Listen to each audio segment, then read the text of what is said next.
총회 일을 하다 보니 별별 경험을 다 하게 된다는 이야기를 간간히 몇 차례 말씀을 드렸던 기억이 있습니다. 바르게 하자고 법과 절차에 따라 진행하느라 시간이 조금 지연되는 일들이 있으면, 시간이 지연될 때 좀 불리한 상황이 있다고 생각하는 사람들은 여지없이 큰 소리로 뒤에서 공격해 대기 시작합니다. 임원들이, 특별히 모든 일들을 다 어우르며 이끌어 나가는 서기가 돈을 받고 일을 지연되게 하고 있다고 말입니다. 근거 없이 모함합니다. 비난합니다. 요즘처럼 무서운 세상은 유튜브 방송, 개인 방송이 있어서 거기에다가 막 올려가지고 얼마나 많이 성토를 하는지, 심지어는 명예훼손에 해당되는 이야기까지도 가려내지 않고 막 무차별 공격하는 그 순간을 맞이할 때는 정말 많은 고통이 동반되는 것들을 한두 번 경험한 것이 아니었습니다.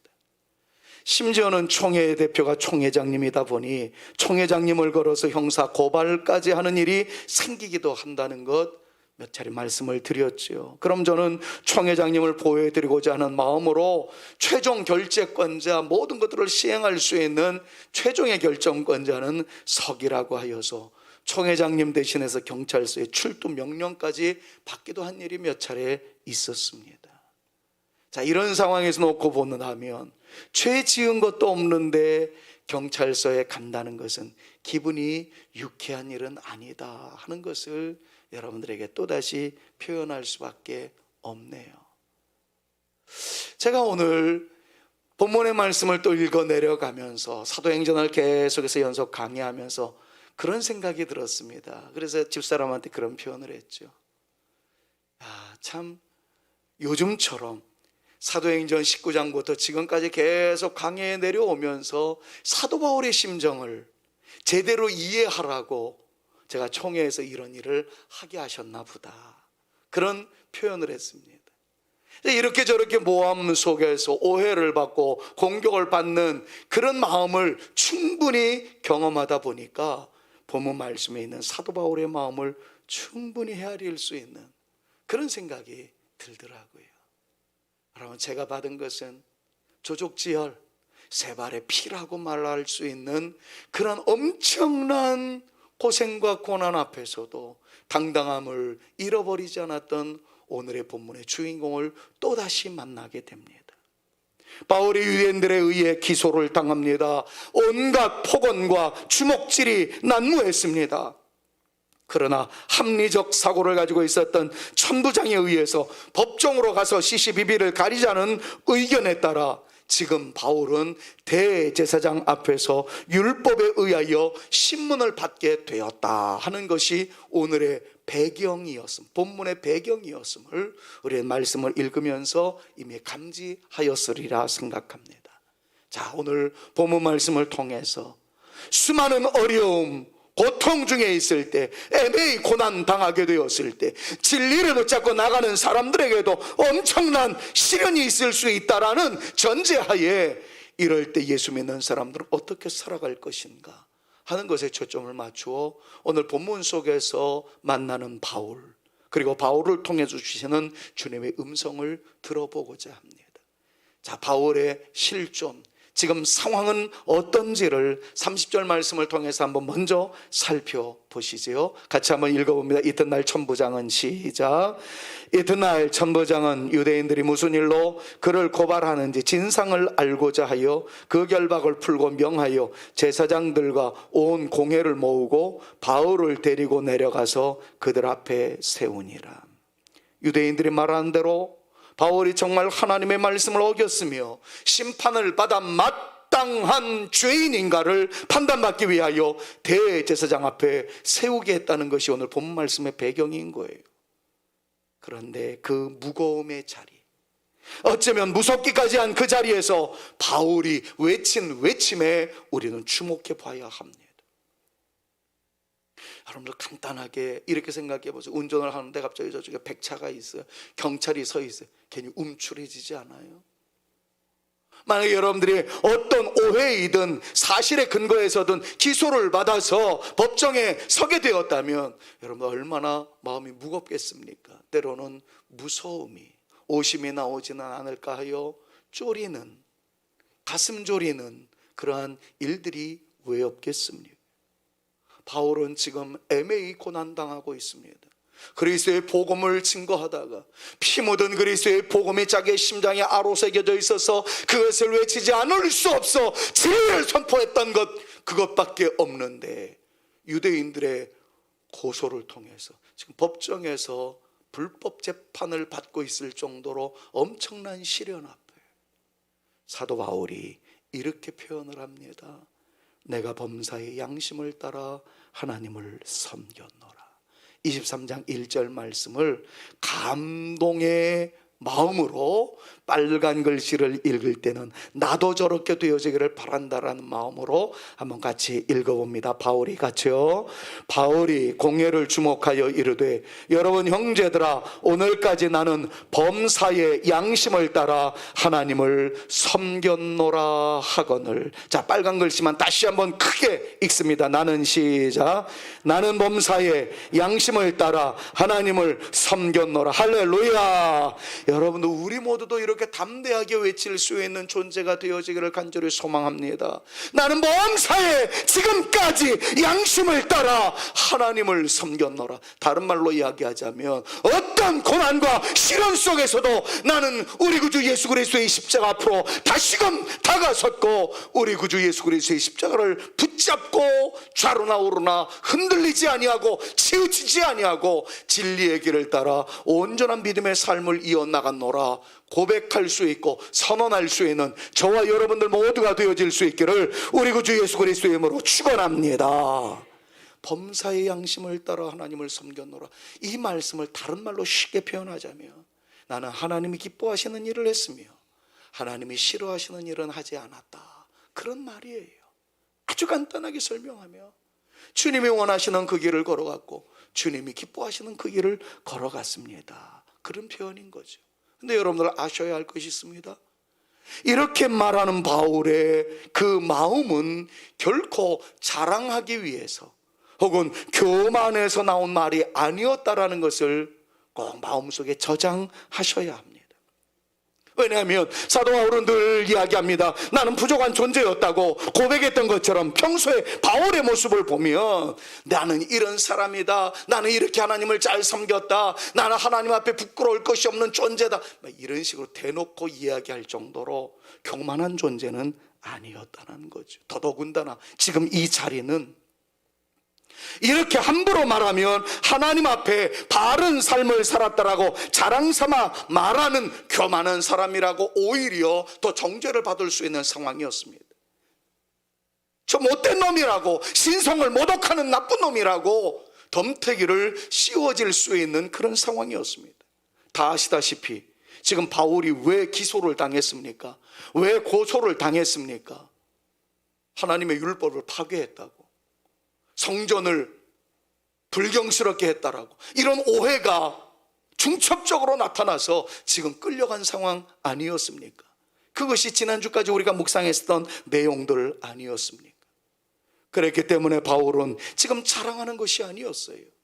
그러나 분명한 한 가지 사실은 바울은 지금 일종의 신앙 고백을 하고 있다는 것을 여러분들 아셔야 합니다. 나는 지금까지 믿음의 길을 걸어왔습니다. 지금 이 자리에서 죽는 한이 있다 할지라도 결코 후회하지 않습니다. 여러분, 이런 고백이었던 거예요. 바울은 자기의 걸어온 길이 최선의 길이었으며 자랑스러운 일이었다라고. 당신네들은 나를 기소하여 모함하여 나를 죽이고자 하나 나는 지금까지 걸어온 이 신앙의 길이 정말 잘한 길이고 하나님께서 기뻐하시는 길이라 나는 믿노라. 이것을 지금 바울은 선언하는 것입니다. 사랑하는 여러분, 이 말씀 앞에 우리를 한번 점검해 보십시다.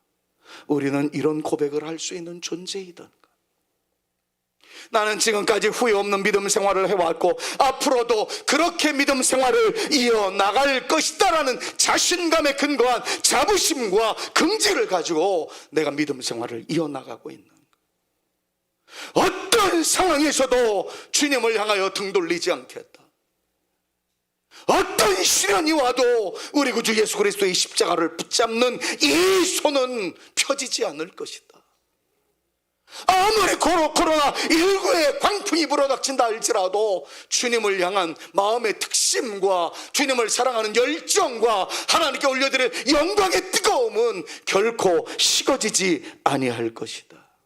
그 어떤 자리에서든 나의 나된 것은 하나님의 은혜의 연노라 선포하며 하나님 앞에서 바르게 살기 위하여 최선을 다하였고 앞으로도 다할 것이다 다짐하며 선포할 수 있는 그 아름다운 역사가 우리에게 있는지 점검해보며 올해 또한 그렇게 선포하는 하나님의 사람들, 나는 범사의 양심을 따라 하나님을 섬겼노라, 하나님을 믿는 그 믿음이 식어지지 아니하였노라 선포할 수 있는 저와 여러분들 모두가 되어지실 수 있기를 우리 구주 예수 그리스도의 이름으로 축원합니다. 축원합니다. 아멘. 찬송가 384장 작시가인 화니 제이 크로스비라는 시각장애자는 어려운 일 당한 때도 족한 은혜 주신 주님은 나의 영혼이 고단하고 영혼 매우 가란 순간 반석에서조차 샘물 나게 하셨다라고 아름다운 찬양의 가사를 써내려갔어요. 마침내 3절에서는 그가 이렇게 고백합니다. 여러분 같은 마음을 가지고 우리도 한번 고백해 보시지 않겠어요? 영영 부를 나의 찬송 예수 인도하셔. 나의 갈 길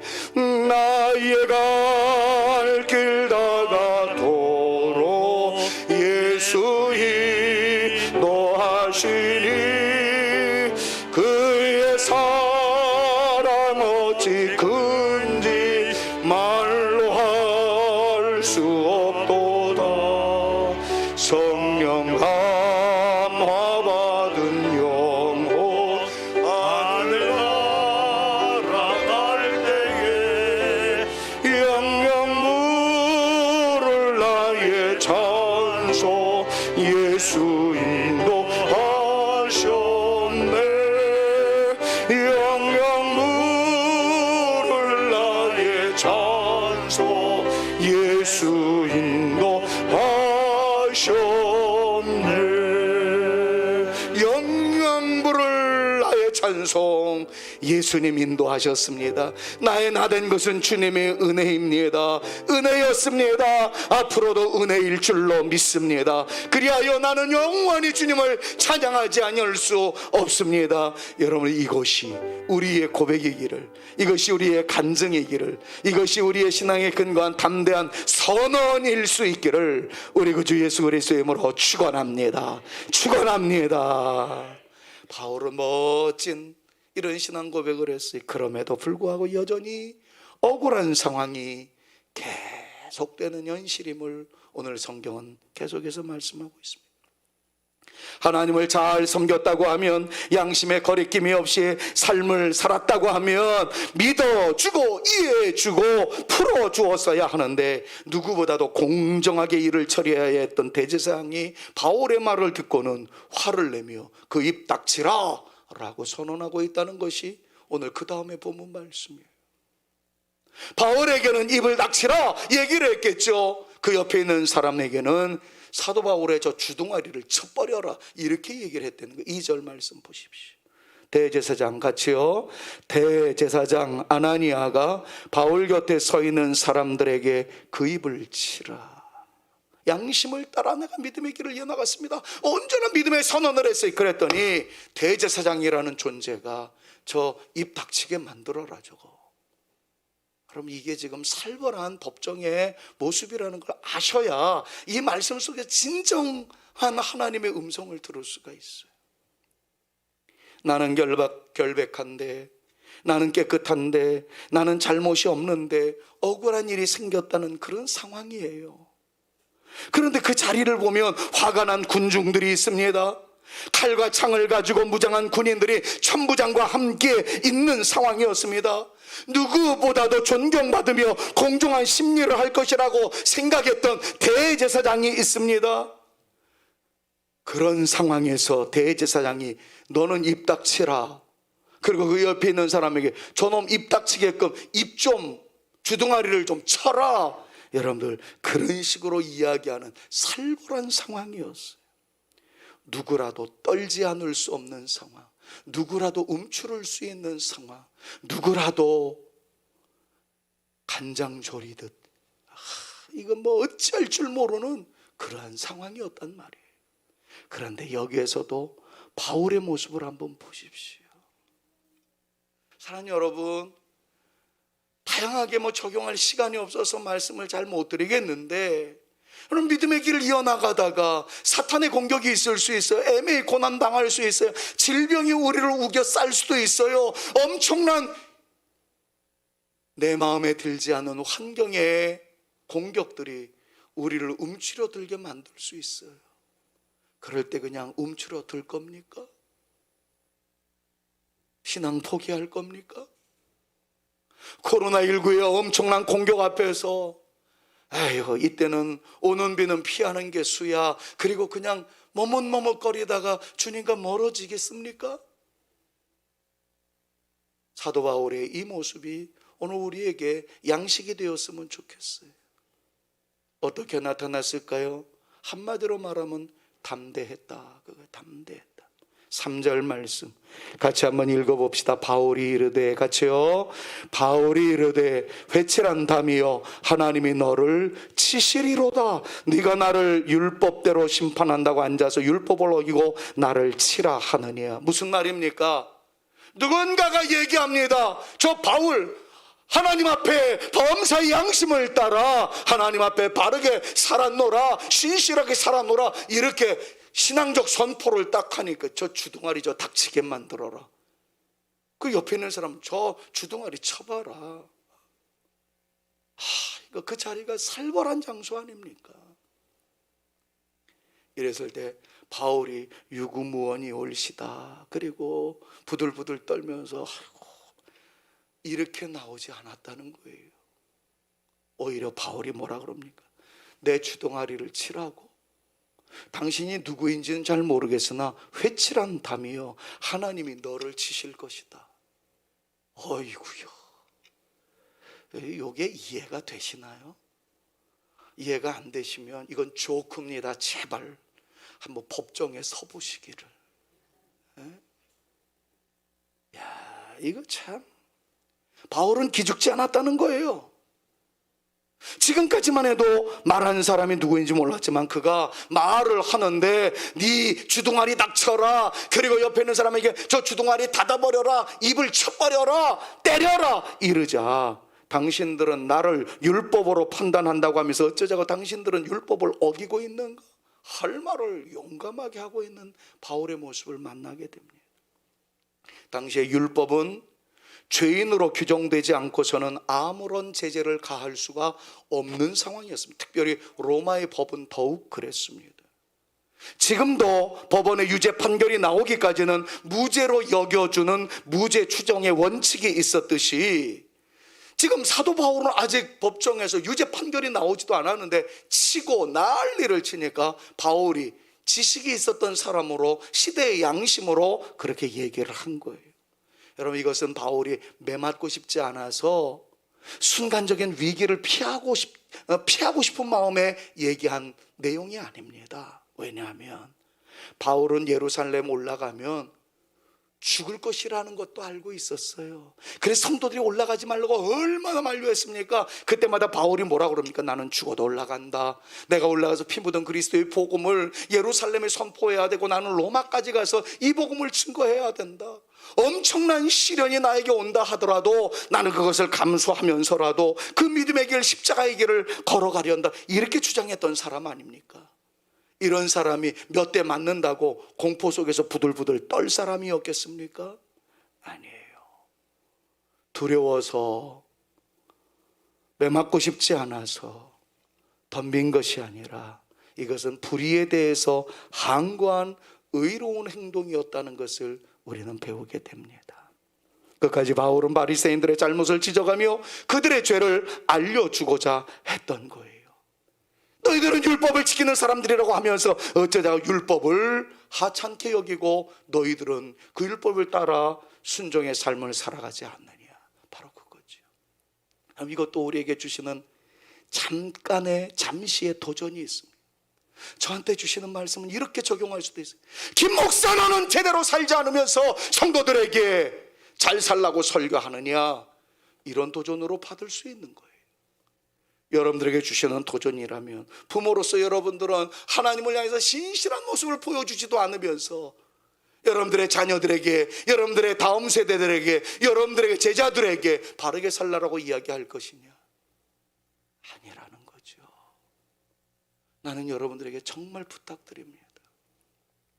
자녀들에게 신실한 믿음을 물려주고 하나님 절대 사상이, 하나님 바라보는 믿음만이 살 길이라는 것이 절대 불변의 진리라면 우리부터 그렇게 살아갈 수 있는, 그 살아가는 모습으로 살아가는 자녀들에게 신앙을 유산으로 물려줄 수 있는 하나님 절대 주권 사상 붙잡고, 말씀 붙잡고 살아가라, 이것을 고스란히 물려줄 수 있는 진정한 신앙의 선배들, 아름다운 믿음의 용사들, 사랑하는 성산의 가족 여러분들 다 되실 수 있기를 우리 구주 예수 그리스도의 이름으로 축원합니다. 사도 바울은요, 그 어려움의 상황에서도 진리라면은 던져버리고 싶은, 탁탁 던져서 사람들로 하여금 충격 먹게 하고 싶은 그런 마음이 굴뚝 같았던 사람이에요.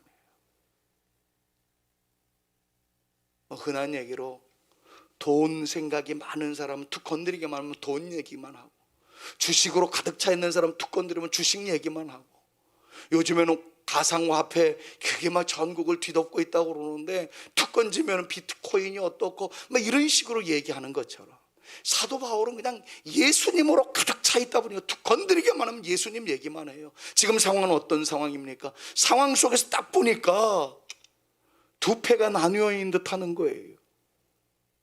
야, 너희들은 율법을 지킨다고 하면서 율법을 어기느냐? 그럼 순간 멈칫거리게 되어지면 한바탕 또 쏴주고 싶은 것이 있었어요. 그에 쏴주고 싶은 건 다른 게 아니었습니다. 예수님은 죽었다.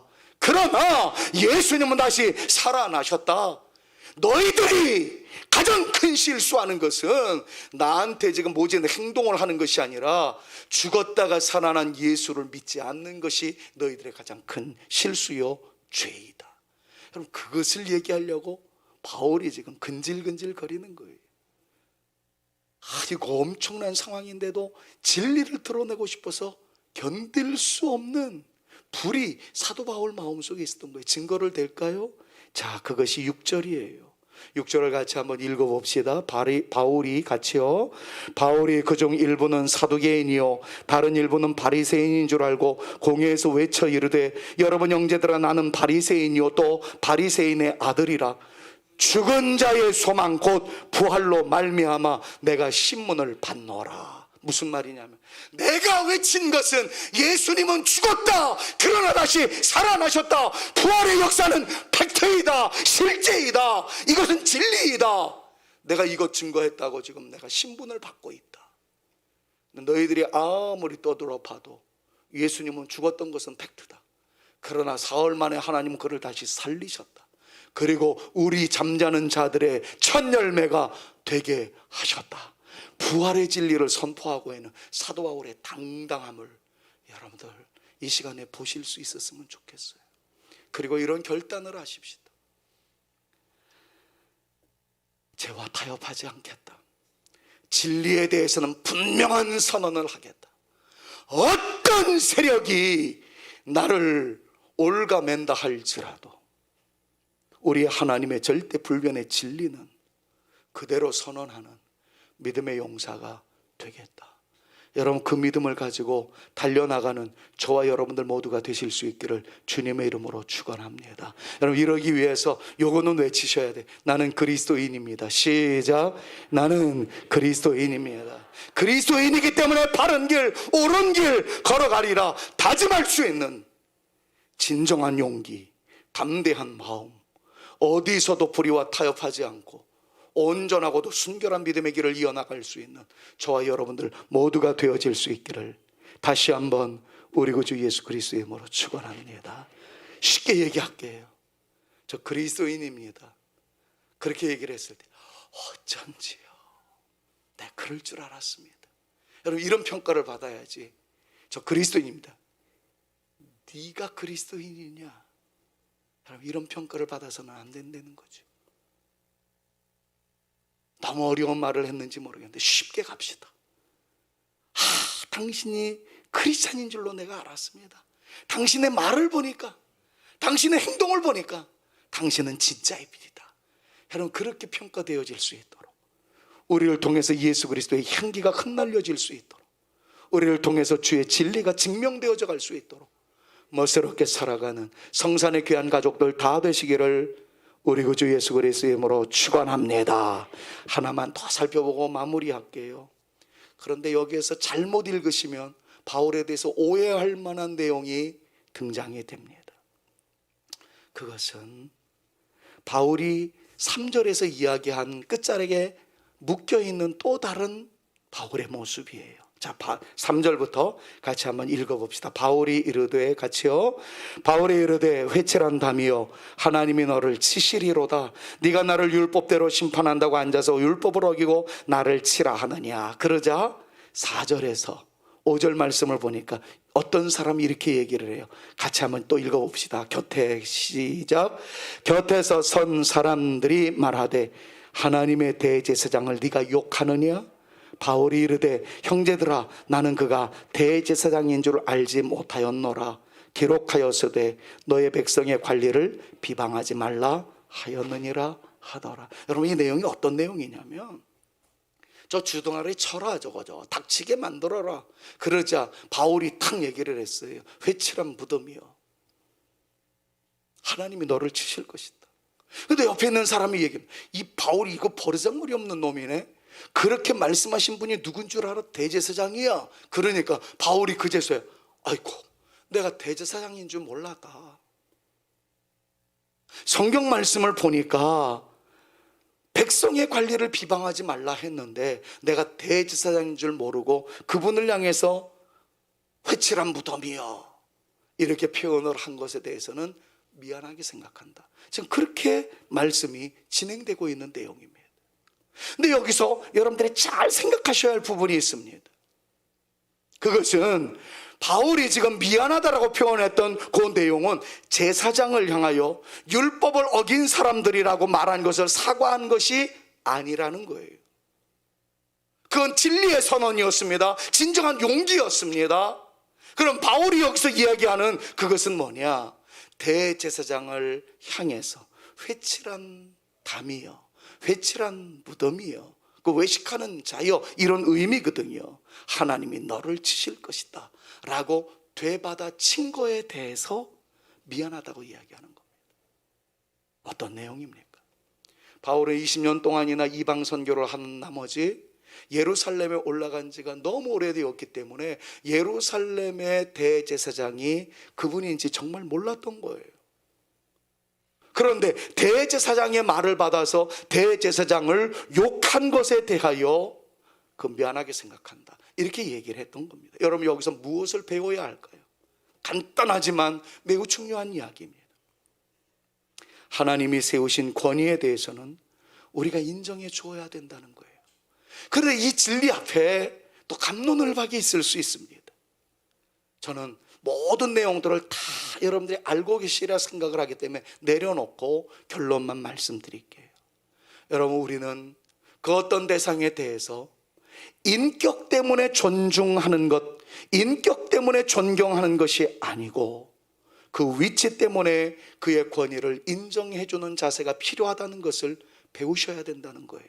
다시 한번 소개할게요. 위치에 걸맞는 인격을 소유했으면 얼마나 좋겠습니까?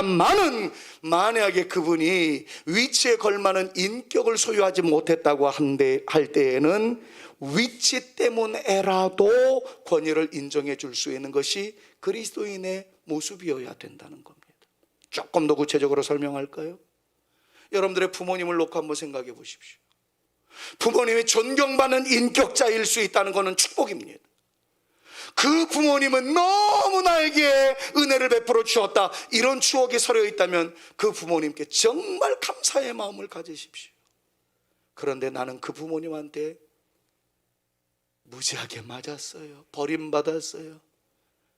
술만 마시면 개패듯이 저를 팼어요. 그런 사람을 부모라고 어찌 존경합니까?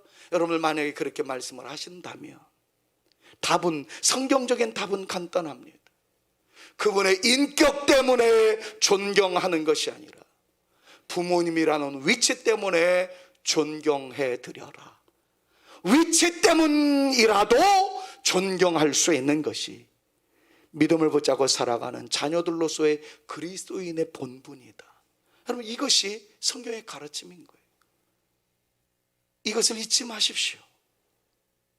부모님은 인격적 가치 때문에 존경하는 것이 아니라, 그렇게 되면 가장 금상첨화라는 것 전제해놓고 그러지 못하다고 할지라도 하나님께서 나로 이 세상에 있게 하시도록 사랑하는 부모님이라는 통로를 통해서 있게 하셨다는 그 위치 때문이라도 충분히 공경하고 존경할 수 있는 우리가 되어줘야 된다. 여러분, 이것이 성경의 가르침을 인지하실 수 있기를 바랍니다. 위치 때문에라도 존경해야 할 대상, 그것은 부모님일 수 있습니다. 목사도 그렇습니다. 저를 무조건 떠받들라는 얘기 아닙니다.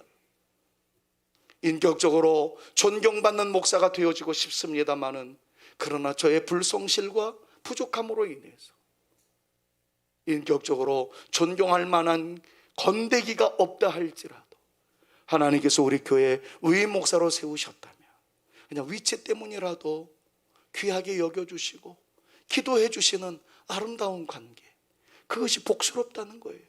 대통령에 대해서도 마찬가지입니다. 저도 할 말이 왜 없겠습니까?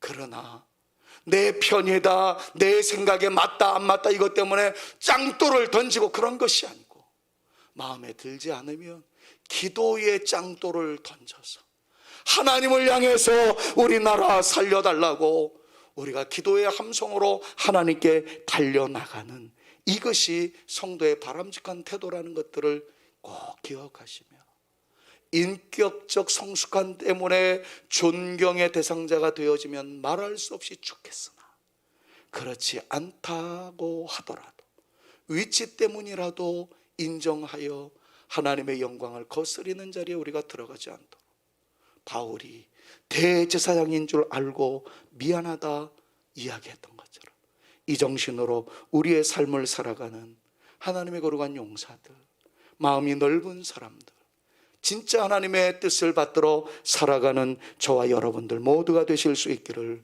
우리 구주 예수 그리스도 이름으로 축원합니다. 사랑하는 여러분, 바른 믿음의 길을 걸어갑시다. 가다가 큰 어려움과 난관을 만난다 하더라도 용기를 냅시다. 에무나의 결단을 기억하며 어떤 상황에서도 내가 붙잡았던 예수 그리스도의 십자가 내려놓지 않고 온전한 믿음의 길을 이어나가리라 다짐하는 저와 여러분들 모두가 되실 수 있기를 주님의 이름으로 축원합니다.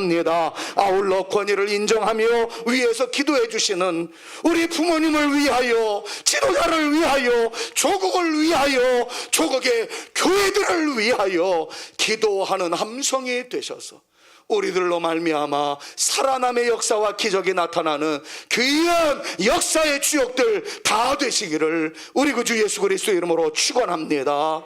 우리가 즐겨 부르는 이 복음송 가운데 나의 기도가 이 나라를 살릴 수 있다면 정말 오늘도 뜨거운 눈물로 이 찬양을 올리고 싶어요. 여러분, 이 찬양을 올릴 때 나의 기도가 내 자녀를 살릴 수 있다면, 나의 기도가 나를 살릴 수 있다면, 나의 기도가 우리 교회를 살릴 수 있다면, 나의 기도가 우리 조국 대한민국을 살릴 수 있다면 나는 이 기도를 쉬는 죄를 범치 않겠다. 여러분, 다짐하면서 이 시간 찬양 올리십시오. 그냥 가사가 좋다, 곡이 좋다 이런 걸 좀 넘어서서 나의 기도가 이 나라를 살릴 수 있다면 거기에다 여러분들의 자녀들을 다 넣으세요. 간절한 기도의 제목을 거기다 다 넣으세요. 우리가 기도하면 하나님은 기적을 베풀어 주실 줄로 믿습니다. 기도는 은혜를 받게 하는 통로가 아니라 제가 단호하게 말합니다. 기도는 은혜를 받게 하는 통로라기보다는 기도 자체가 은혜인 줄로 믿습니다. 예배 자체가 은혜인 줄로 믿습니다. 이 시간에 예배에 참여한 여러분, 기도하고자 하는 여러분들에게 은혜가 임할 줄로 믿습니다. 나의 기도가 이 나라 살릴 수 있다면, 나의 기도가 우리 자녀 살릴 수 있고 우리 가정 살릴 수 있음을 믿음으로 선포하며 주를 찬양할 수 있었으면 좋겠어요. 나의 기도가 이 나라 살릴 수 있다면 나는 결코 이 기도를 죄는 죄를 범치 않으리. 우리 기도로 이 나라 회복할 수 있다네. 피로 먹는 낙탐으로 간절한 눈물에 다시 한번요. 나의 기도가 같이, 나의 기도가 이 나라 살릴 수 있다면 나는 결코 이 기도를 쉬는 죄를 범치. 우리 기도로 자녀들이 살아날 수 있습니다. 여러분들의 기도로 가정이 살아날 수 있습니다. 조국이 회복될 수 있습니다. 피로 먹는 낙탐으로 간절한 눈물의 기도. 여러분, 이 시간은 같습니다마는 30초만 기도하시되 다른 기도하지 말고요. 하나님, 나의 기도가 나를 살릴 수 있다면, 우리 자녀들을 살릴 수 있다면, 우리 가정을, 우리 교회를, 조국 대한민국을 살릴 수 있다면 기도의 불을 지피겠습니다.